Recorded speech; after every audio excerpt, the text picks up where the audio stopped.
सृष्टि मंगलम foundation, Shri समेत शिखर जी, श्री आदि सृष्टि धर्म प्रभावना समिति दिल्ली, सृष्टि मंगलम सेवा समिति, श्री महावीर जी। आहार, औषध, अभय एवं ज्ञान शास्त्रों में वर्णित है यह 4 प्रकार के दान, जिनसे होता है प्राणी मात्र का कल्याण। परम पूज्य वात्सल्य मूर्ति जिन धर्म प्रभाविका आरिका रत्न श्री 105 सृष्टि भूषण माता जी की मंगल प्रेरणा एवं आशीर्वाद से सृष्टि मंगलम सेवा समिति द्वारा बच्चों की शिक्षा, असहाय गरीबों को इलाज एवं रोजगार प्रदान कर की जा रही है अद्भुत धर्म प्रभावना।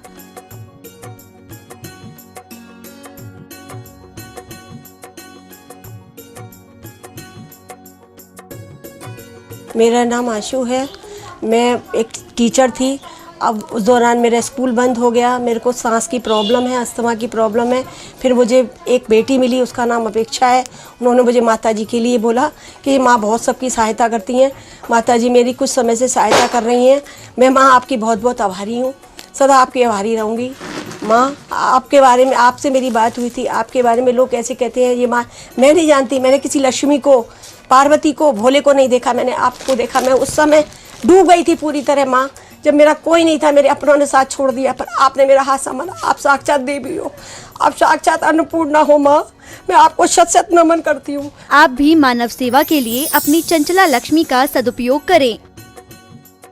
परम पूजनीय वात्सल्य मूर्ति जिन धर्म प्रभाविका आरिका रत्न श्री 105 सृष्टि भूषण माता जी की मंगल प्रेरणा एवं आशीर्वाद से अतिशय क्षेत्र श्री महावीर जी में विगत वर्षों से संचालित है चतुर्वेद संघ की आहार व्यवस्था, जिसमें आहार, विहार, पिच्छी, कमंडल, वस्त्र, शास्त्र, औषधि दान आदि व्यवस्था सुचारू रूप से निरंतर की जा रही है। महादान, आहार दान जैसे पुनीत कार्य से जुड़कर आप भी घर बैठे धर्म लाभ ले सकते हैं। तो आप भी मात्र 2100 रुपए राशि से 1 दिवसीय आहार व्यवस्था में अपनी चंचला लक्ष्मी का सदुपयोग कर पुण्य का अर्जन करें। 1 दिवसीय आहार व्यवस्था 2100 रुपए, सामान्य सदस्यता 1 वर्ष 11,000 रुपए, सामान्य सदस्यता 2 वर्ष 21,000 रुपए, सदस्यता 31,000 रुपए, विशिष्ट सदस्य 51,000 रुपए, अति विशिष्ट सदस्य 71,000 रुपए, संरक्षक 1,11,000 रुपए, शिरोमणि संरक्षक 2,51,000 रुपए। माता जी के मंगल आशीर्वाद एवं प्रेरणा से संचालित सृष्टि मंगलम सेवा समिति द्वारा मानव सेवा के कार्य से आज ही जुड़ें और करें महापुण्य का अर्जन। आप अपनी दान राशि निम्नलिखित खाता संख्या में जमा करा सकते हैं। सृष्टि Mangalam Seva Samiti, account number 01190100032 bank of Baroda, IFSC code BARB 0SHRIMA, branch Shri Mahavir ji Punjab national bank, account number 021-200-1011-77277, IFSC code PUNB 0021200। आपके द्वारा दी गई सहयोग राशि की रिसिप्ट प्रदान करने हेतु संपर्क करें 9376571003 9376571001। सृष्टि मंगलम सेवा समिति से जुड़ने वाले सदस्यों का नाम एवं फोटो जिनवाणी चैनल पर प्रसारित किया जाएगा। इस कार्यक्रम के पुण्यार्चक हैं श्रीमती रामप्यारी बाई, अध्यापिका मुंगावली वाले, सर्वज्ञ ज्वेलर्स, संस्थापिका सृष्टि मंगलम सेवा समिति, श्री अनिल जैन, श्रीमती शशि जैन, निवासी मुरादाबाद उत्तर प्रदेश, स्वर्गीय श्री हेमचंद्र जैन पुष्पांजलि पीतमपुरा एवं स्वर्गीय श्रीमती पुष्पा देवी जैन की स्मृति में पुत्र एवं पुत्रवधू श्री आनंद जैन, श्रीमती सुधा जैन सृष्टि मंगलम सेवा समिति में धर्म रक्षक का पद प्राप्त किया। श्री संजय जैन, श्रीमती नीलम जैन, निवासी पुष्पांजलि पीतमपुरा। अध्यक्ष रामनगर अहित क्षेत्र श्री विनोद बिहारी, श्रीमती मिथिलेश मोठिया, निवासी रामपुर उत्तर प्रदेश। श्री सुभाष जैन, श्रीमती उमा रानी जैन, निवासी सहारनपुर नानौता वाले। श्री रविंद्र प्रसाद जैन, श्रीमती वीना जैन, पुत्र पुत्रवधू श्री राजीव जैन, श्रीमती पूजा जैन, श्री अरुण जैन, श्रीमती निधि जैन, पुत्री दामाद श्रीमती ऋतु, श्री संजीव जैन, पौत्र पौत्री तुषार, विपुल, वैशाली, गरिमा, सम्यक, रोहन, शौर्य, राणा प्रताप बाग, दिल्ली।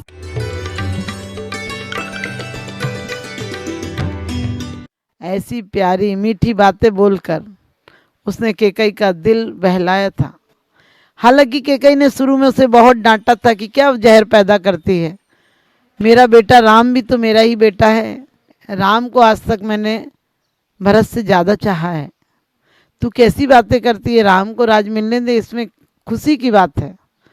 लेकिन उसने धीरे धीरे, आपको पता है चुगलखोर हो, जो भी ईर्ष्यालु हो, वो धीरे धीरे ऐसी प्यार से मक्खन लगाकर बतासे में रखकर कड़वी दवाई भी खिला देता है कि आपका जीवन तमाम हो जाता है। सुबह होती है, शाम होती है, यूं ही जिंदगी तमाम होती है। और मंत्रा ने भी वही किया। कैकई शुरू में नहीं मानी तो उसने प्यार से, शाम से, दंड से, थोड़े कटु भी बोलना पड़ा, बोली, लेकिन उसने भरत को राज्य दिला दिया। लेकिन मैं कहती हूँ भरत को राज्य तो मिला, कैकई को वो नहीं मिला जिसकी उम्मीद थी। भरत ने कभी नहीं चाहा कैकई को, और भरत की नज़र में कैकई उतर गई। माँ को जो इज्जत और प्यार सम्मान मिलना चाहिए वो नहीं मिला। राम तो वनवास चले गए, लेकिन राम के वनवास जाते समय भी मर्यादा थी, और राम वनवास जाकर भी लोगों के दिलों पर राज करते रहे। और भरत घर में रहकर भी बैरागी सन्यासी संतों की तरह जिए। क्या भाई भाई का प्यार था। हम राम राज्य की कल्पना करते हैं, आज भाई भाई संपत्ति पर लड़ पड़ता है। एक भाई दूसरे भाई को फूटी आंखों नहीं देखना चाहता है। हम उस राम राज्य में रहते हैं जहाँ के एक भाई भाई के लिए अपना राज्य विसर्जित कर देता है, राज्य छोड़ देता, तो दूसरा भाई भी राज्य सिंहासन पर भाई की आराधना करता है, उपासक साधु संत की तरह रहता है, भाई के आने की प्रतीक्षा करता है, भाई के चरणों में जीवन समर्पित कर देता है। हम उस राम की पूजा करते हैं, राम को मानते हैं, लेकिन क्या है, आज बाप से, माँ से दौलत के लिए तकरार कर लेते हैं। यही राम राज्य की कल्पना की थी, इसी राम राज्य की कल्पना की थी क्या, और इसी का सुंदर स्वप्न देखा था। वो तो 14 वर्ष वनवास में रहते हैं। कितनी आपत्तियां आती हैं, रावण जैसों के द्वारा सीता हर ली जाती है, लेकिन फिर भी हमेशा उनके जीवन में उत्तेजना नहीं थी। उन्होंने कई बार रावण पर प्रस्ताव भेजे कि मैं मात्र अपनी सीता चाहता हूं, तुम अपने राज्य में आराम से रहो। लेकिन अहंकारी व्यक्ति कहाँ आराम से रह पाता है। बार बार मंदोदरी ने भी समझाया कि देते क्यों नहीं हो, सीता को दे दो, वो हमारी लंका के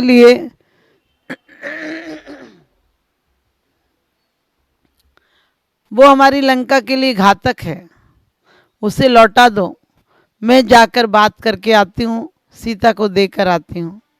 वो बार बार यही खबर भेज रहे हैं कि दे दो उनकी सीता, उन्हें और कुछ नहीं चाहिए। तो रावण का अहंकार कहता है कि मैं जानता हूँ कि सीता को लाकर मैंने गलत किया, लेकिन लोग क्या कहेंगे कि सीता को मैंने ऐसे ही वापस कर दिया, मैंने सीता लौटा दी, लोग क्या कहेंगे। इसलिए मैं कोशिश करता हूँ, मैं कोशिश करूँगा और कामयाब हो जाऊँगा। मैं कोई छोटी मोटी शक्ति नहीं हूँ, महाशक्ति हूँ। मैं विजय प्राप्त करूँगा, राम को जीतूँगा, बंदी बनाऊँगा, और उसके बाद उन्हें कुछ राज्य भी दूंगा, सीता भी दे दूंगा। लेकिन ध्यान रखना, जिंदगी की हर कहानी अधूरी रहती है। रावण के भी मन के अरमान मन में रह गए, ऐसा कभी नहीं हुआ। वो सीता को रख पाया, लेकिन अंदर में सीता के हृदय में नहीं रह पाया। और राम से सीता दूर थी, लेकिन राम हृदय में थे, और सत्य की विजय होती है। आप सबको पता है, अहंकारी रावण का विनाश हो गया और विनम्र राम की जय हो गई। आप लोग भी चाहते हैं कि आपकी सीता आपके घर में बनी रहे, तो विरोधियों की बातों में मत आइए, अहंकारियों की लगाई हुई आग से दूर बचिए।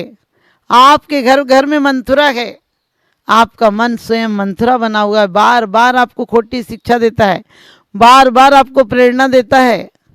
आपके दिल में भी एक मंदोदरी की तरह सत्य का कोना है, वो समझाता है आपको कि ऐसी गलत रास्ते पर मत जाओ, अहंकार के शब्द मत बोलो, लेकिन तुम्हारे समझ में नहीं आता है।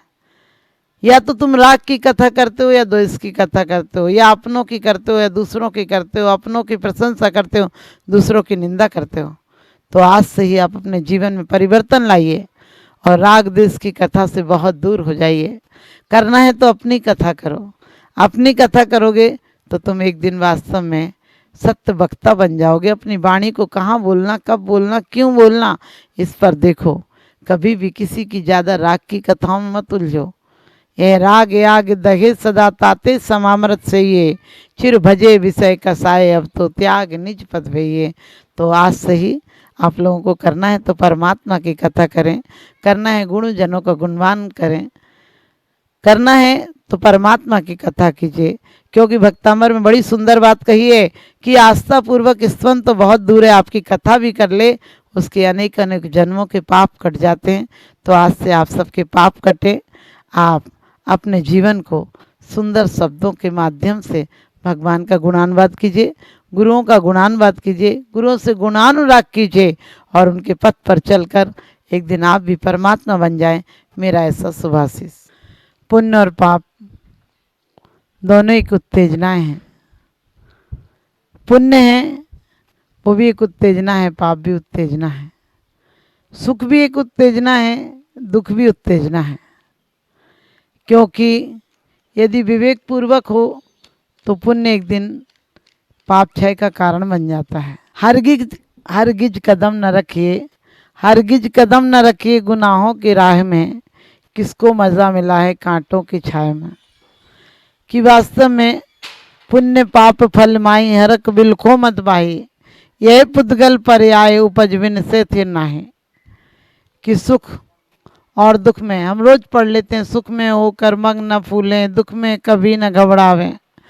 पढ़ लेते हैं कि सुख में होकर मग न फूलें, दुख में कभी न घबरावें।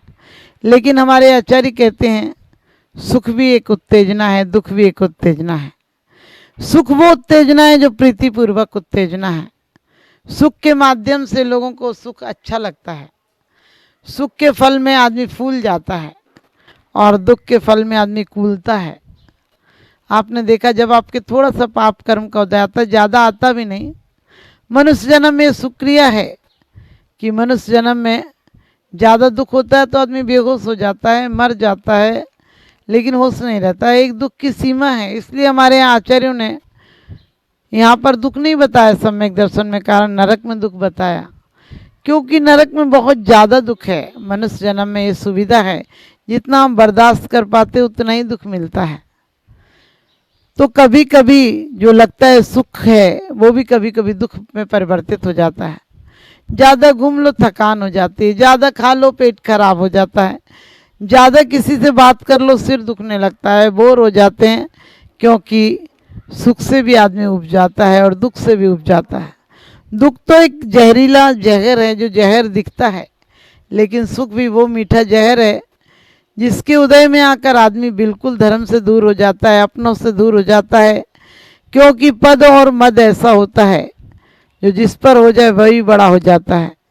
गरीब के मुडेर पर बैठा हुआ भूखा बच्चा भी चोर लगता है और अमीर का बच्चा चोरी भी करता हो तो मोर लगता है। यानी अमीर के हर ऐब छुप जाए करते हैं। क्योंकि अपन कहते जरूर हैं सुख में होकर मग न फूलें, दुख में कभी न घबरावें।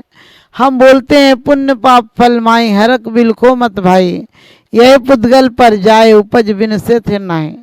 लेकिन इसमें अपने आप को संभालना कितना कठिन होता है। और जो संभाल लेते हैं वो स्वयं को परमात्मा बना लेते हैं, स्वयं को इतना ऊंचा उठा लेते हैं कि जगत पूज्य हो जाते हैं। हमारे महापुरुषों के पास सुख की संपदा भी अथाह थी, लेकिन उन्हें पता था कि ये पुण्य की पर्याय है, एक दिन नष्ट हो जाएगी। उन्होंने पुण्य को और पुण्य में लगाया, जो शक्ति मिली थी उसको सकारात्मक बनाया, उसको सही जगह उपयोग किया और वो उनका पुण्य का बीज एक दिन परमात्मा के बीज रूप में, फल रूप में परिवर्तित हो गया। हम तो जो मिलता है उसको इतनी आसक्ति से भोगते हैं कि कभी दोबारा मिलेगा ही नहीं, और सच पूछो मिलता भी नहीं। क्योंकि हमें आदत पड़ गई, हम पढ़ कुछ भी लें, इतने गर्वीले हो जाते, इतने घमंडी हो जाते हैं कि जरा सा अनुकूल वातावरण हो तो आदमी को आदमी नहीं समझता। आदमी अपने रिश्तों को भूल जाता है, अपने माँ बाप को भूल जाता है। एक बाप ने बहुत मेहनत से अपने बेटे को पढ़ाया, पत्नी का देहांत हो गया था, स्वयं मेहनत मजूरी की, बच्चे के लिए खाना बनाता, किराए के झोंपड़े में रहता था। उसने एक ही उम्मीद लगा रखी थी कि जिस दिन बेटा बड़ा हो जाएगा, पढ़ लिख कर कुछ बन जाएगा, उस दिन मेरे दुख मिट जाएंगे। लेकिन आचार्य कहते ना, दुख मिटते नहीं हैं, दुख और बढ़ते जाते हैं। भाई उसके जीवन में हुआ कि उसका बेटा पढ़ लिख कर एक दिन अफसर बन गया। बूढ़े माँ बाप को लोग ये कह के छोड़ जाते हैं कि अभी जगह नहीं है, जगह होगी तो हम ले जाएंगे। कहते भी हैं कि पके हुए फल पेड़ों से रिश्ता तोड़ जाते हैं, और माँ बाप बूढ़े हो जाएं तो बच्चे घर में अकेला छोड़ जाते हैं। वही उस बेटे ने भी किया। पिताजी को ये आश्वासन देकर चला गया कि अभी रहने की व्यवस्था नहीं है, रहने की व्यवस्था होते ही हुई आपको तुरंत बुला लूँगा। पिता यही सोचता रहा, आज बुलाएगा, महीने 2 महीने 6 महीने साल भर हो गए, लेकिन बेटे का ना कोई खत आया, ना कोई मनी ऑर्डर आया।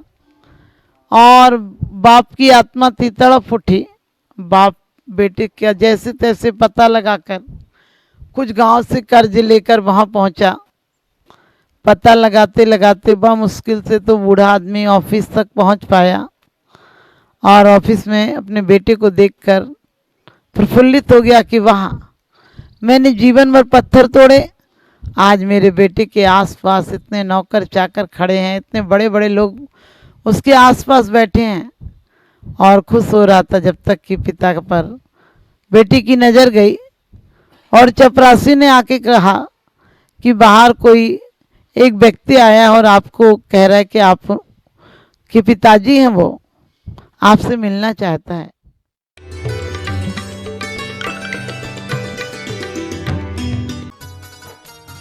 इस कार्यक्रम के पुण्यार्जक थे श्रीमती मिथिलेश जैन, श्री मुकुल जैन विनीश, चीना जैन, निवोदिता जैन, डॉक्टर आकाश जैन, खंडेलवाल कोल एंटरप्राइजेस मुरादाबाद उत्तर प्रदेश, श्री सुरेंद्र कुमार जैन, श्रीमती रुक्मणी जैन, श्री मुदित जैन, श्रीमती छवि जैन, परिधि जैन, पारस जैन, रामगंगा विहार मुरादाबाद, श्री पारस दास, शांति देवी जैन, खंडेलवाल परिवार, दिनेश कुमार जैन, अखिलेश कुमार जैन, योगेश कुमार जैन, श्री सर्वेश जैन जी, रामपुर उत्तर प्रदेश, श्रीमती सुशीला देवी बाकलीवाल, विनोद कुमार, श्रीमती कमलेश, विपिन कुमार, अनीता, सागर, मनाली, शोभित, ज्योति, अर्चित, सुरभि, अलका, प्रवीण जी, हर्षवर्धन, पूजा, पूर्वी, राहुल, तनय, मुंबई, गोल्डी जैन, जयमाला जैन, मनिका जैन, विधान जैन, एकार्थ जैन, गुलाब वाटिका, लोनी, गाजियाबाद, श्री इच्छा पूरन जैन, श्रीमती कमलेश जैन एवं समस्त परिवार, नई दिल्ली, श्रीमान मनीष कुमार जैन, श्रीमती नीति जैन, ऋषभ जैन, ऋषिका जैन, बरेली।